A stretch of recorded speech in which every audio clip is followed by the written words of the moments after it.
Assalamualaikum warahmatullahi taala wabarakatuh.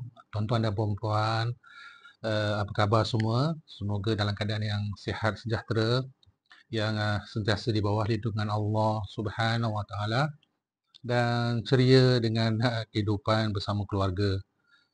Saya Masa Bayu. Apa khabar tuan-tuan dan puan-puan? Ya, dah lama kita tak tak bertemu, dah lama kita tak ke udara, ya, membicarakan persoalan-persoalan yang sebenarnya masih banyak lagi isu-isu yang berbangkit yang perlu kita sama-sama rungkaikan untuk kita melihat realiti, ya, realiti kehidupan kita dalam suasana yang dapat saya katakan sangat sukar, ya. Khususnya kepada kita umat Islam, dengan melihat situasi-situasi semasa. Dalam masa yang sama, saya tak pernah putus berhubung dengan sahabat-sahabat saya yang berada di Palestin, khususnya di Gaza, dan memang sedihlah, ya, ada berita yang saya dapat, ya, sampaikan 12 hari tak dapat air, ya. Air dapat tu sekadar setitik dua letak untuk dikatakan untuk basahkan tekak, air kotor pun diambil untuk minum. Jadi itu suatu suasana bencana kemanusiaan yang sangat hebat dan berlaku kepada saudara-saudara kita. Jadi tuan-tuan dan puan-puan, ini merupakan video pertama saya, ya, untuk tahun 2024 ini dalam channel YouTube Masa Bayu. Jadi saya telah pun terangkan dalam uh, video-video yang sebelum ini bahawa saya akan menjelaskan bahawa tahun 2024 adalah tahun perubahan zaman, perubahan yang akan menentukan di mana kita sebenarnya. Adakah kita berada pada posisi yang akan menjadi hamba Allah yang sejati, umat Muhammad yang sentiasa uh, meletakkan kepentingan, kelebihan ataupun keharmonian sesama makhluk itu untuk kembali kepada Allah, atau kita akan menjadi manusia yang sombong, manusia yang sentiasa merasakan diri dia hebat dan akhirnya kita menjadi penentang kepada Allah Subhanahu wa taala dalam keadaan yang kita tidak sadar. Tuan-tuan dan puan yang saya hormati di mana-mana juga yang berada, dunia kita hari ini adalah dunia yang berbeza. Kerana pada zaman ini adalah zaman yang akan menentukan sama ada kita akan menjadi manusia yang memberi manfaat kepada semua, perkara-perkara yang baik, atau kita menjadi manusia yang akan menjadikan dunia ini huru-hara. Pilihan di tangan kita, tuan-tuan dan puan-puan. Jadi tahun 2024 ini bukan lagi bercerita tentang kisah Imam Mahdi, kisah teori Imam Mahdi, di mana dia dan sebagainya, tetapi lebih kepada pelaksanaan. Tuan-tuan dan puan-puan juga maklum, ya, mana yang belum mengetahui, ingin saya kongsikan 2024 adalah tahun di mana berakhirnya 100 tahun kejatuhan, ya, kejatuhan kepimpinan Ottoman ataupun Ottomaniyah. Jadi 2024 ni dah genap 100 tahun, ya, tuan-tuan dan puan-puan. Maka apabila sampai 100 tahun akan ada perubahan, akan ada kepimpinan. Selepas 100 tahun tidak ada kepimpinan di kalangan umat Islam, telah berlakunya perpecahan-perpecahan yang amat ketara. Persengketaan sesama saudara, sesama umat Islam berlaku dalam tempoh 100 tahun ini tidak dapat kita bayangkan. Kezaliman-kezaliman, malah ada juga keadaan di mana dikatakan negara-negara Islam yang mempunyai penduduk-penduduk Islam turut menjadi seteru kepada negara-negara Islam sesama saudara, malah menjadi penyokong kepada pihak-pihak yang dah terang-terang menentang tauhid Allah dan melakukan kezaliman kepada sesama saudara sendiri. Itu sejarah yang tidak boleh kita nafikan dan ia berlaku. Lihat saja peristiwa di Libya, peristiwa di Iraq, peristiwa di Palestin yang terus sampai hari ini tak selesai-selesai lagi, ya. Apa yang berlaku di Yaman, apa yang berlaku di Syria, apa yang berlaku di Bosnia contohnya, berlaku di banyak tempat, ya. Di Kashmir, ya, di sebelah dekat berkaitan dengan di Asia Tengah. itu berlaku dan menunjukkan pembuktian bahawa umat Islam berpecah belah. Tidak ada lagi kekuatan. Maka tahun 2024, tuan-tuan dan puan-puan, adalah permulaan kepada penyatuan Islam. Ini adalah perkara yang sama ada tuan-tuan dan puan-puan ingin menjadi pihak yang menyatukan atau ingin menjadi pihak yang menghancurkan, itu adalah pilihan masing-masing. Tetapi apa yang ingin saya jelaskan di sini, penyatuan Islam akan bermula daripada tahun ini dan akan ada kepimpinan yang akan mencorak kepada perubahan umat Islam di seluruh dunia dengan membawa wadah yang akan menyatu padukan perpecahan ini kepada menjadi satu, kepada satu masyarakat yang akan mempunyai kekuatan, yang mempunyai hala tuju yang jelas dan membebaskan semua saudara-saudara di seluruh dunia kepada situasi yang harmoni. Tuan-tuan dan puan-puan, saya dijemput oleh ramai pihak. Baru-baru ni, malah sahabat saya di Aceh ni masih lagi berterusan berhubung dengan saya bila perahu nak turun.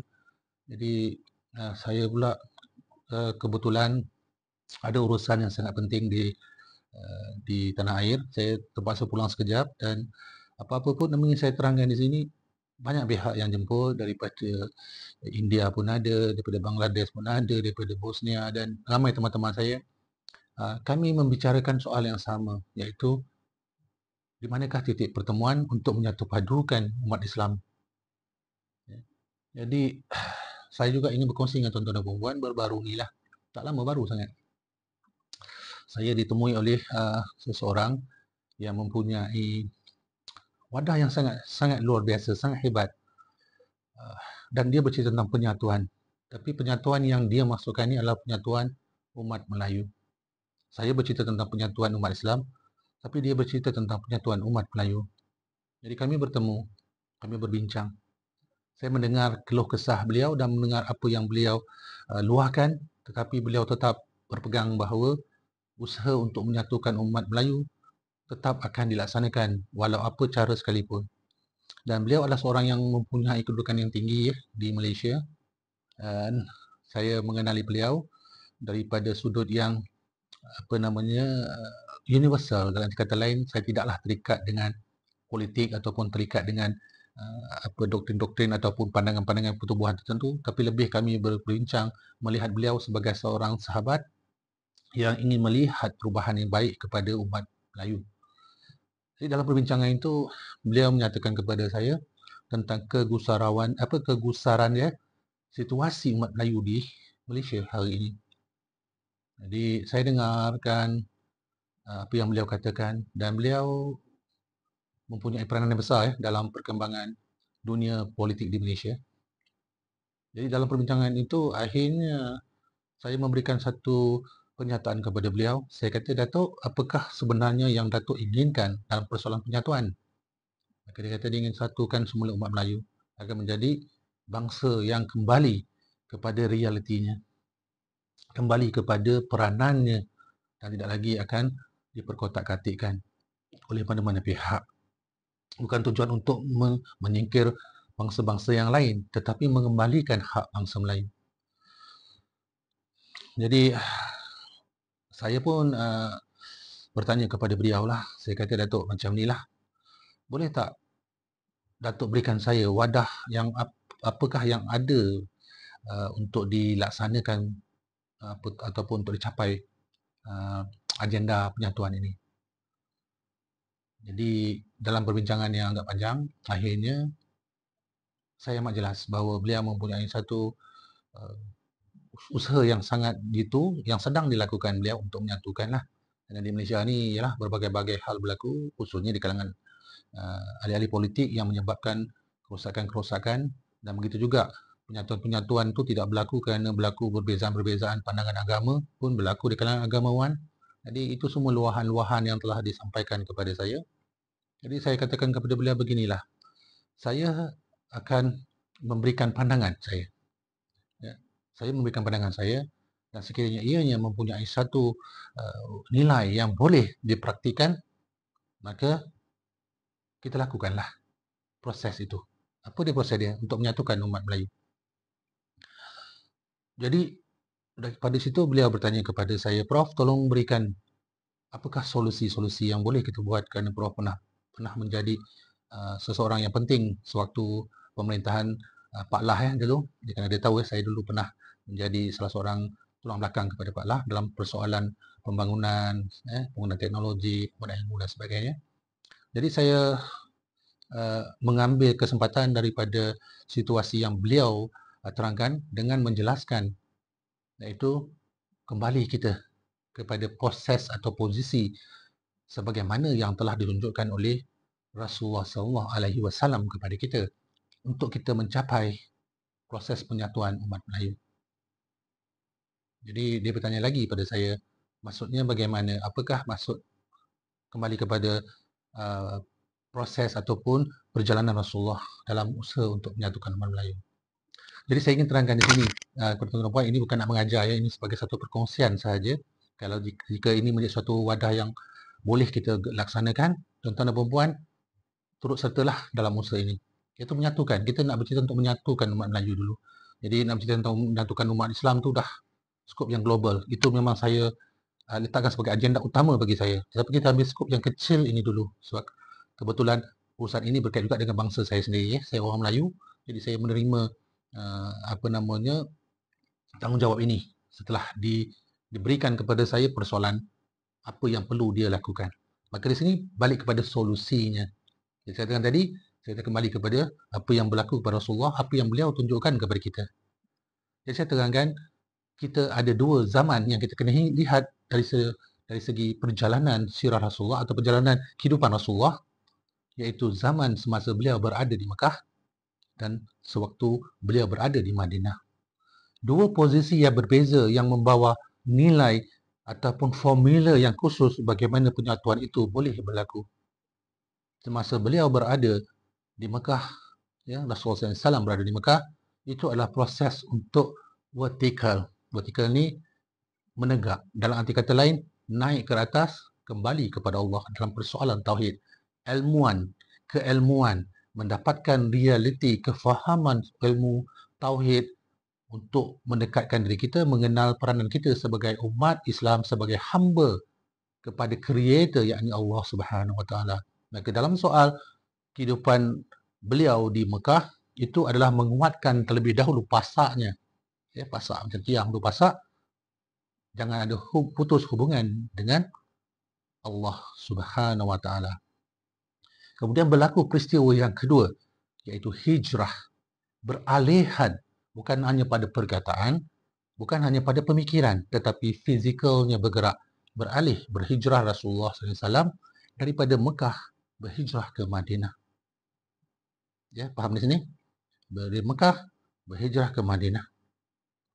Daripada proses itu tadi, melihat perlu ada perubahan, peralihan daripada satu titik kepada satu titik, daripada satu posisi kepada satu posisi. Kerana posisi yang pertama, tidak ada nilai untuk melakukan proses penyatuan. Kerana di Mekah tidak ada penyatuan. Mekah adalah proses yang akan adanya proses kefahaman atas diri masing-masing, atas peranan masing-masing dan hubungan masing-masing dengan Allah Subhanahu Wa Taala. Kena ada itu dulu.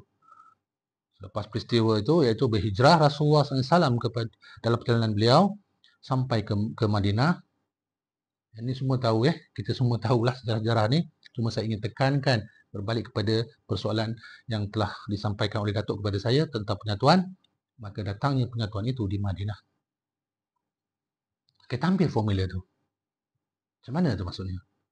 Lihat apa yang berlaku yang menyebabkan penyatuan. Semua masyarakat di antara masyarakat Muhajirin dengan Ansar ada penyatuan. Yang menerima, yang datang, yang pergi kepada mereka dan yang menerima mereka, golongan-golongan Ansar, Muhajirin yang berhijrah. Jadi mereka bersatu.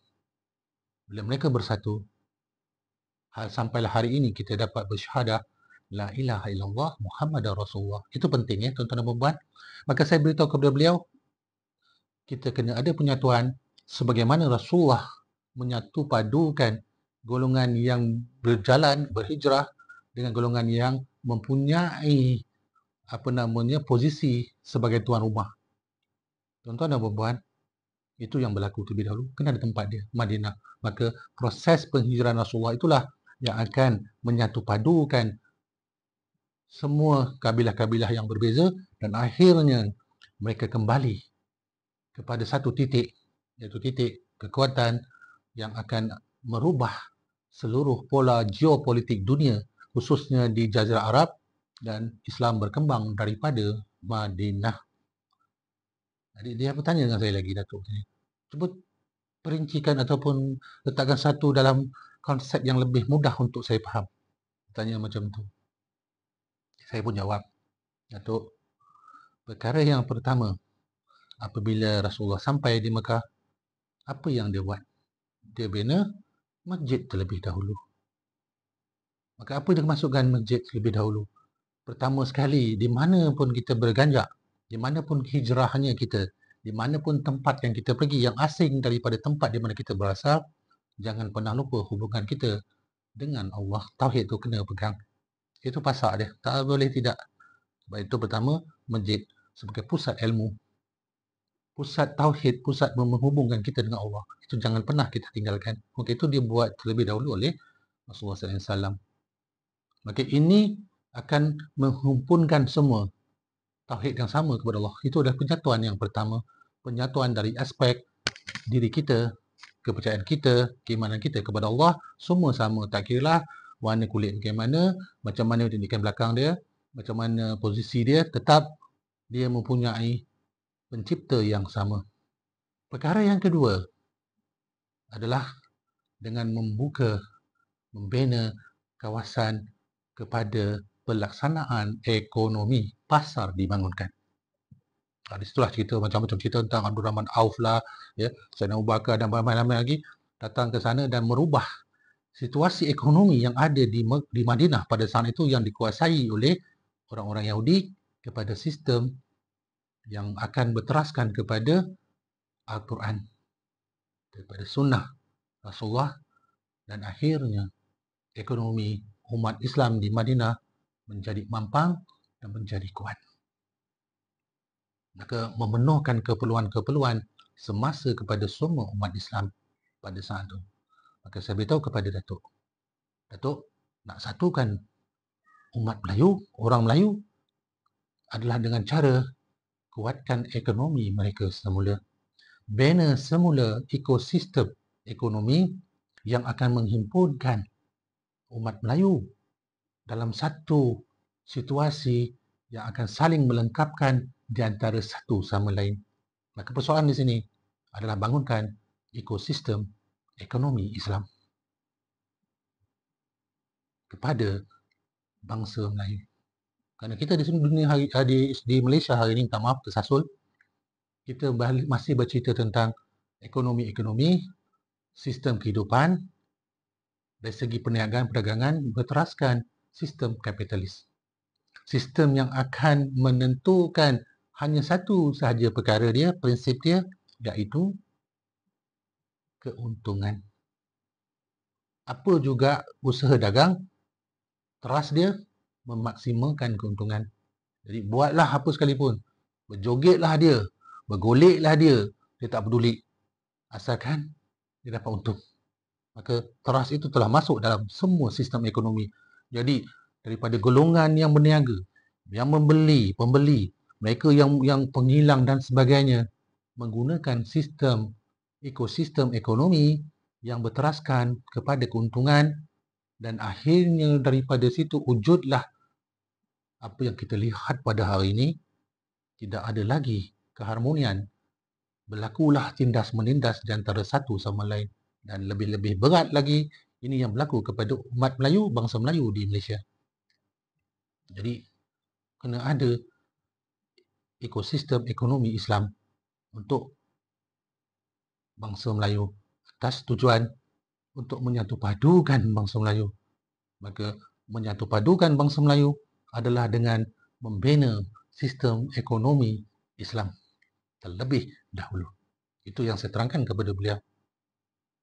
Walaupun kita mempunyai ramai bangsa Melayu di Malaysia, semua bersemangat boleh pegang keris ya, boleh panjat gunung apa namanya, gunung ledang lah, banyak gunung jerai lah, tunjukkan semangat. Tetapi tetap ekonomi kita tidak ada, maka apa juga situasinya, bila lapar kita nak makan, duit tak ada, ekonomi tak ada, makanan yang kita makan pun kita tidak tahu sumbernya benar atau tidak benar, halal ke tak halal, kerana semua itu dikuasai oleh ekosistem yang bukan Islam. Jadi itu saya jelaskan kepada beliau. Jadi akhirnya Datuk tu bertanya dengan saya, Prof, ada solusi tak? Maka saya katakan kepada beliau, Alhamdulillah, solusi itu dah ada. Tinggal nak buat atau tak nak buat. Jadi saya pun terangkan kepada beliau, kita wujudkan satu sistem ekonomi yang dinamakan sistem ekonomi kesejahteraan. Apakah sistem ekonomi kesejahteraan? Adalah sistem ekonomi Islam. Islam membawa kesejahteraan. Apa beza dia dengan sistem ekonomi kapitalis? Sistem ekonomi barat yang dibangga-banggakan masing-masing, ya, dengan cara marketing dan sebagainya. Bagaimana saya katakan tadi, sistem ekonomi barat, keuntungan. Tetapi sistem ekonomi kesejahteraan adalah prinsipnya keberkatan. Sistem ekonomi yang kita dapatkan keberkatan, yang melengkapkan keperluan masing-masing yang menjual, membeli, yang melakukan proses servis dan sebagainya, masing-masing akan melakukan dengan rasa penuh tanggungjawab kerana masing-masing ingin mendapatkan keberkatan daripada Allah Subhanahu Wa Taala. Barulah boleh bercerita tentang penyatuan. Jadi macam mana nak bangunkan? Dia tanya dengan saya. Bangunkan. Jangan gunakan teknologi mereka. Kita bangunkan teknologi kita sendiri. Alhamdulillah, dah ada. Tinggal nak buat atau tak nak buat. Jadi tuan-tuan dan puan-puan, bertitik tolak daripada persoalan ini tadi, saya telah mengambil kata sepakat dan bersetuju untuk melaksanakan sistem ekonomi Islam kesejahteraan, dan saya turut mengajak tuan-tuan dan puan-puan untuk sama-sama menjadi pembangun, menjadi pelaksana, kerana ini akan kita satukan semula umat-umat Melayu, bangsa Melayu dalam satu wadah keperluan, wadah ekonomi yang tidak ada lagi persoalan profit and loss, tidak ada profit, semua hanya mendapat keberkatan, yang mana pastinya dalam keberkatan dah ada pendapatan yang bertepatan dengan keperluan setiap individu. Semua cukup. Tak ada yang lapar, tak ada yang menipu, tak ada yang mendapat lebih-lebih, kerana masing-masing akan mendapat bahagian masing-masing sesuai dengan keperluan mereka. Jadi, balik kepada persoalan itu tadi, sambung kepada perkara asas yang saya sebut tadi, penyatuan adalah permulaan pada 2024. Satukan bangsa Melayu, penuhkan keperluan mereka dalam soal ekonomi. Dengan adanya ekonomi, maka kita menjadi bangsa yang akan dapat memberikan manfaat kepada bangsa-bangsa yang lain. Maka daripada situ akan bergeraklah kekuatan daripada timur sampai ke barat yang tidak akan siapa mampu menghalangnya. Ingat tuan-tuan dan puan-puan, perjalanan ekonomi tak ada siapa boleh halang, melainkan mereka-mereka yang akan meletakkan penolakan itu bukan atas faktor praktikal tetapi kepada emosional. Tetapi apa yang jelas, sesiapa yang lapar, dia tak peduli, dia nak dapatkan sumber yang boleh menghilangkan kelaparan dia, maka itu datangnya faktor ekonomi. Apabila kita bergabung dalam sistem ekonomi yang akan berteraskan kepada Al-Quran dan Sunnah Rasulullah SAW, maka penyatuan itu akan bermula. Ini adalah titik tolak. Daripada situ, insya-Allah, pastinya pemimpin yang dijanjikan itu akan menjadi pemimpin kepada kemakmuran kepada semua. Jadi jika tuan-tuan dan puan-puan melihat ini sebagai satu potensi kepada satu perubahan yang khusus yang nyata, inilah masanya. Kan? Tak ada lagi persoalan nak kembali kepada masa yang silam.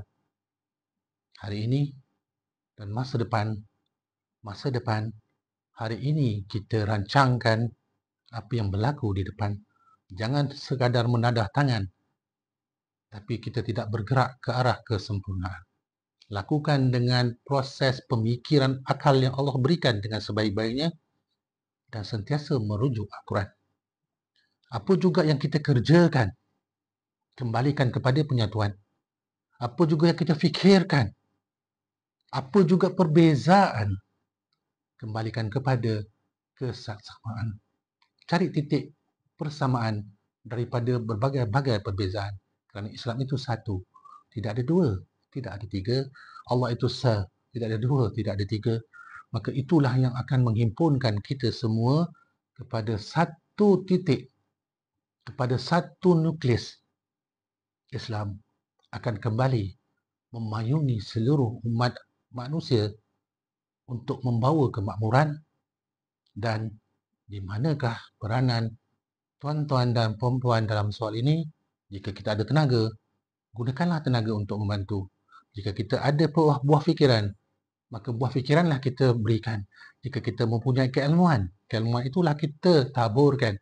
Jika kita mempunyai kemampuan kewangan, maka gunakanlah ia untuk menjadikan sebagai wadah kepada perjuangan sebagaimana yang berlaku di dalam sejarah perjalanan Rasulullah untuk menyatu padukan bangsa-bangsa Arab sehingga menjadi bangsa yang mendominasi dalam segala ilmu-ilmu yang ada dalam bidang-bidang, bukan hanya soal tauhid tetapi berbalik kepada horizontal yang sentiasa ada kemajuan teknologi, kemajuan dari segi sains, kemajuan dari segi apa juga perkara-perkara yang akan mengedepankan, menggerunkan musuh-musuh Islam. Dan itu adalah ketetapan dan telah Allah janjikan diwariskan dunia ini kepada hamba-hambaku yang soleh dan beriman. Orang yang beriman, orang-orang soleh yang akan menjadi mereka-mereka yang akan menentukan perjalanan kemakmuran untuk kita semua. Salam sejahtera daripada saya, Masa Bayu. InsyaAllah, dengan izin Allah, saya usahakan lagi untuk melakukan proses-proses penjelasan agar rahmat Allah itu dilimpahkan buat kita semua sampai bila-bila. Dan kepada anak cucu kita, kita kembalikanlah diri kita kepada Allah Subhanahu wa Ta'ala. Inna lillahi wa inna ilaihi raji'un. La haula wa la quwwata illa billahil azim. Inna lillahi wa inna ilaihi raji'un. Salam sejahtera. Assalamualaikum. Kita bertemu lagi dengan izin Allah.